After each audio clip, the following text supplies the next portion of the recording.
Vjerovjesnik sallallahu alejhi ve sellem je rekao: varanje i zavist poništavaju dobra djela kao što vatra uništava suho drvo.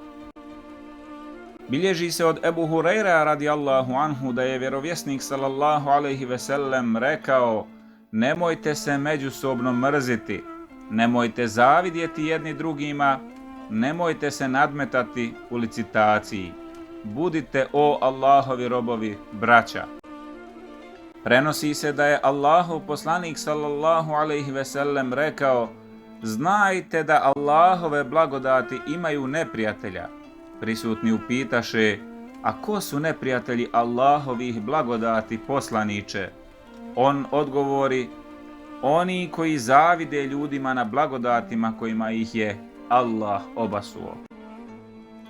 Malik ibn Dinar je rekao: prihvatam svjedočenje učenih protiv svih ljudi, ali ne prihvatam i ne odobravam svjedočenje učenih jednih protiv drugih, jer sam iskusio da su oni jedni drugima najveći zavidnici.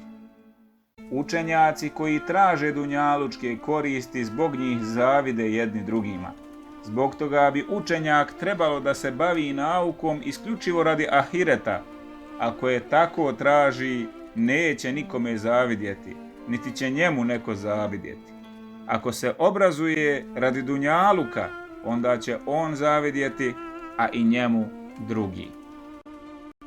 Trojici se dova ne prima: onome koji se koristi haramom i njime se hrani, onome koji puno ogovara i onome koji u srcu osjeća mržnju i zavist prema muslimanima.